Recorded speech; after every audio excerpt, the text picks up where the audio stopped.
Bismillahirrahmanirrahim. Assalamualaikum warahmatullahi taala wabarakatuh.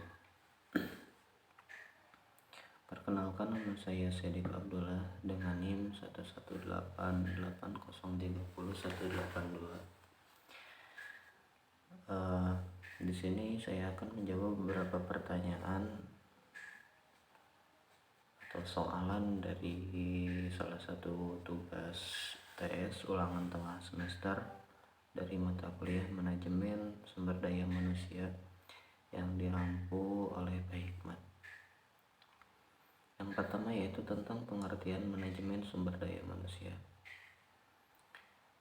Manajemen personalia adalah suatu perencanaan, perorganisasian, pengarahan, pengawasan kegiatan-kegiatan, pengadaan, pengembangan, pemberian kompensasi, pengintegrasian, pemeliharaan karyawan atau pegawai agar tercapai suatu tujuan individu ataupun organisasi serta masyarakat yang ada dalam ruang lingkup tersebut.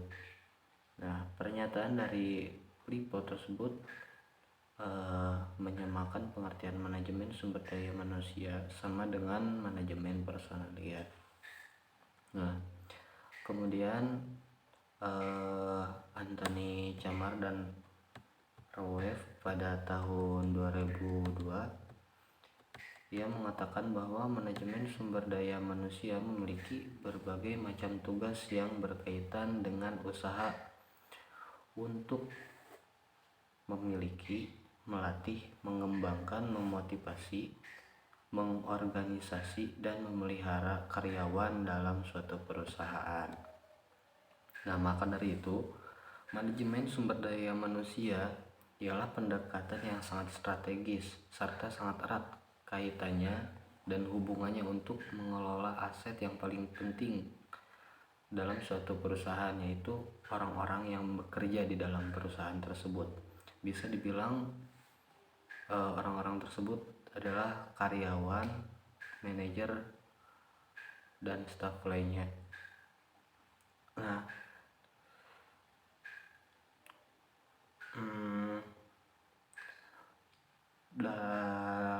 dari tujuan manajemen sumber daya manusia ini yang dikatakan dengan pendekatan strategis ini, yaitu dalam rangka untuk mencapai suatu tujuan yang dalam perusahaan itu biasanya ada visi misi. Nah, jadi aset-aset yang penting ini atau sumber daya manusia yang ada dalam suatu perusahaan ini diarahkan untuk mencapai sebuah goal atau finish yang ada dalam perusahaan tersebut, dalam kurung itu suatu keberhasilan. Nah, yang kedua yaitu sasaran dari manajemen sumber daya manusia. Yang pertama yaitu sasaran perusahaan atau koperasi. Nah, Departemen Sumber Daya Manusia itu dibuat agar membantu pemimpin atau manajer mencapai tujuan suatu perusahaan. Di antaranya perencanaan sumber daya manusia, pelatihan pengembangan, seleksi, naik dan turunnya jabatan serta penilaian. Kemudian yang kedua ada sasaran fungsional. Sasaran berikutnya itu lebih tinggi dari yang pertama. Bisa yang saya bilang tadi yaitu sasaran fungsional yang sangat berguna dalam mempertahankan kontribusi yang diberikan dari HRD di level yang dibutuhkan oleh perusahaan. Misalnya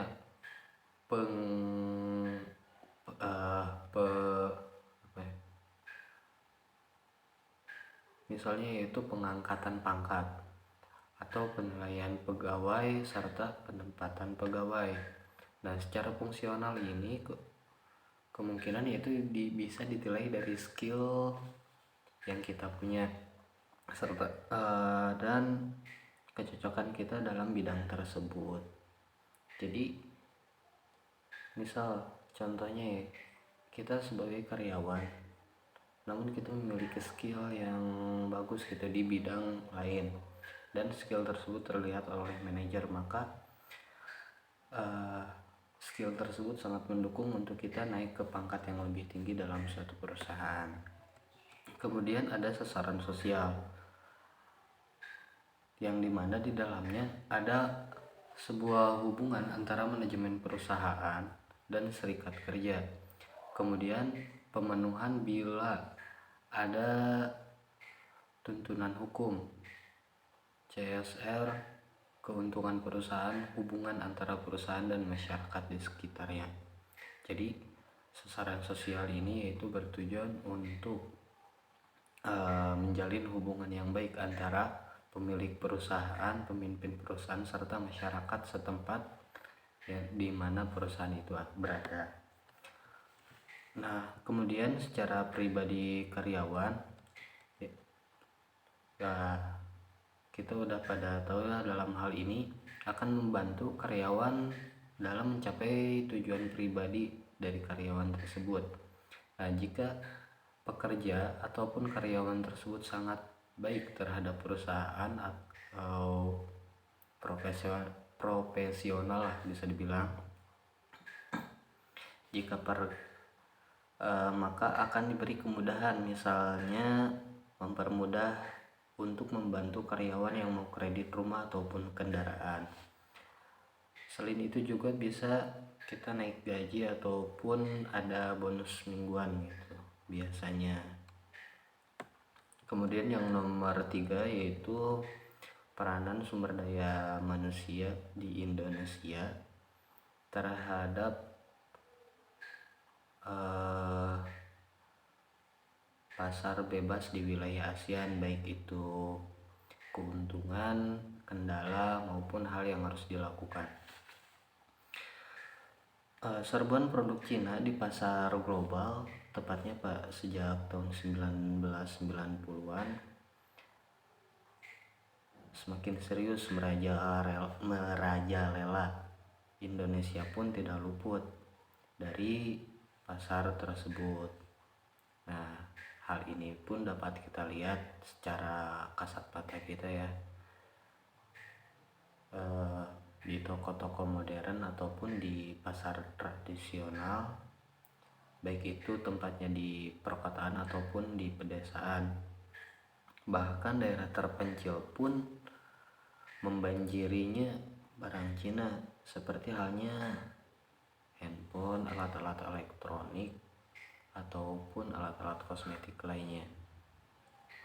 Bahkan pusat-pusat perdagangan tekstil ataupun batik daerah seperti pasar Big Harjo di Jogja ataupun pasar Klewer di Solo juga tidak luput dari serbuan tekstil ataupun tekstil dengan corak batik dari Cina.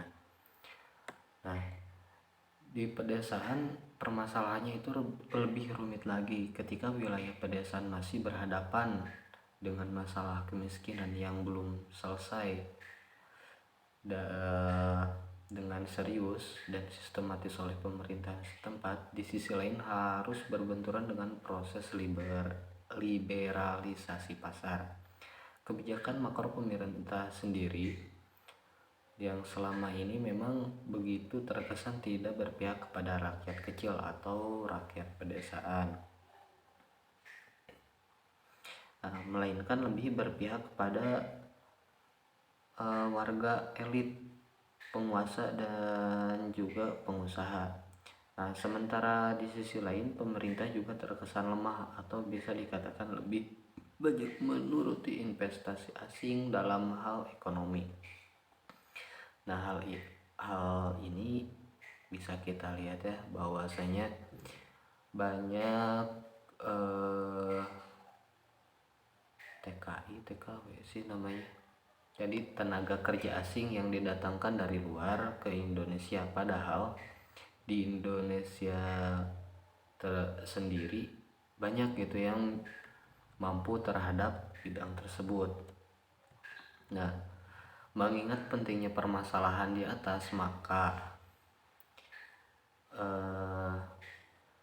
kita harus bisa mengembangkan skill kita dengan sebaik mungkin agar kita bisa menyaingi pasar yang ada di wilayah internasional. Sementara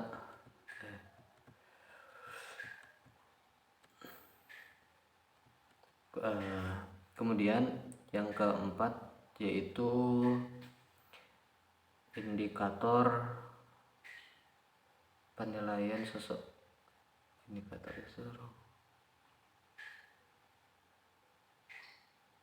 ya, beberapa aspek lah bisa dibilang untuk melihat seberapa profesional seseorang. Yang pertama yaitu keahlian atau expert. Untuk menjadi seseorang yang profesional tentunya tidak cukup hanya lewat jalur pendidikan saja, baik itu pendidikan formal ataupun informal. Diperlukannya lebih dari sekedar gelar akademis. Kita perlu melalui proses pembelajaran dan pengembangan diri yang terus-menerus. Kita harus menggali potensi yang ada dalam diri kita serta kemampuan kita harus terus dikembangkan sampai kita menjadi ahli. Fokus pada kekuatan kita dan bukan pada kelemahan kita.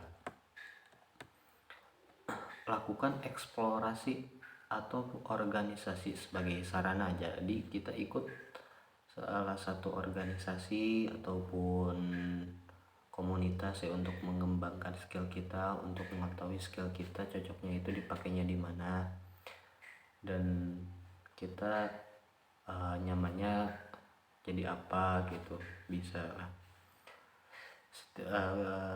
agar kita menyadari bahwa kita itu cocoknya tuh di mana. Karena kita harus sadar setiap manusia itu punya keunikan dan kekhususan, jadi kita perlu invest untuk mengembangkannya. Hal ini pun bukan hal yang mudah. Hal ini butuh ketekunan, usaha serta kerja keras, kemauan yang kuat dan inisiatif. Terus tingkatkan pemahaman kita lewat seminar, buku, audio ataupun pelatihan yang lain. Yang kedua yaitu mahir membangun hubungan atau relationship atau menambah jaringan mungkin ya. Kemampuan kita membangun hubungan atau bersosialisasi. Nah, bersosialisasi ini yaitu berinteraksi dengan orang lain. Hal ini sangat menentukan sejauh mana keberhasilan kita dalam kehidupan. Ini berlaku dalam setiap aspek kehidupan, seperti halnya pergaulan, organisasi, dunia usaha, pekerjaan ataupun keluarga. Maka dari itu tidak heran sejumlah studi ilmiah menyimpulkan bahwasanya 85% kunci kesuksesan itu ditentukan bukan dari keahlian atau keterampilan, melainkan dari kemahiran dalam menjalin hubungan dengan orang-orang lain. Bila Anda ingin menjadi seseorang yang profesional dalam hidup, apapun tujuan dan bidang yang Anda pilih, Anda harus belajar membina hubungan yang baik dengan orang banyak dari berbagai kalangan. Jadi kita tidak boleh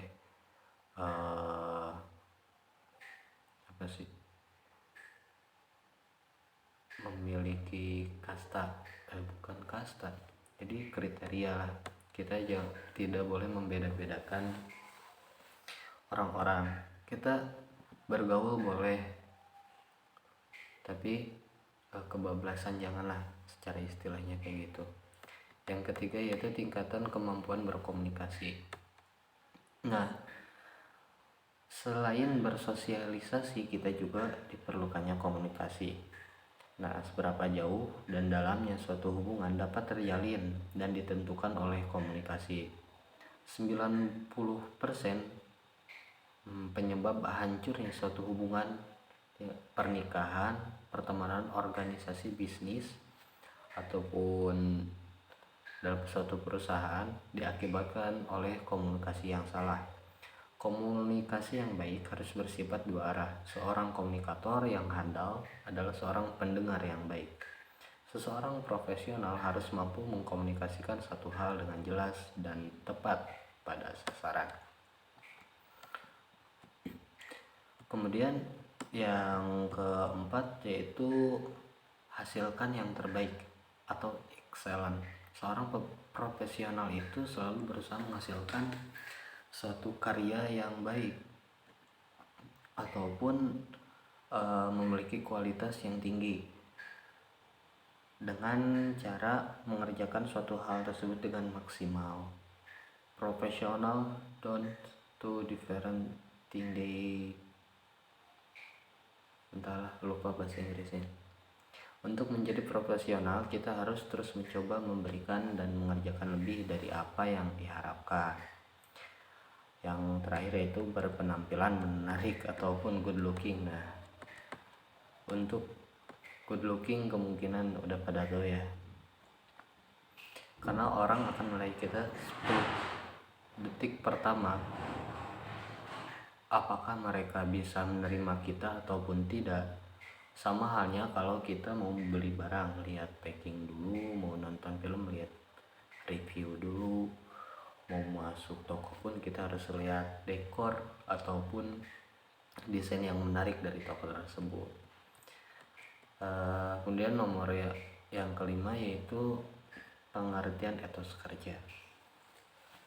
Etos secara etimologis berasal dari bahasa Yunani yaitu ethos yang artinya adalah watak, kesusilaan, karakter, kebiasaan, atau tujuan moral seseorang dan perdagangan dan pandangan dunia mereka. Mencakup cara bertindak ataupun gagasan yang komprehensif mengenai tatanan dari kita. Kita juga mengenal adanya kata etika yang memiliki arti hampir sama terkait akhlak atau nilai-nilai yang berkaitan dengan moral.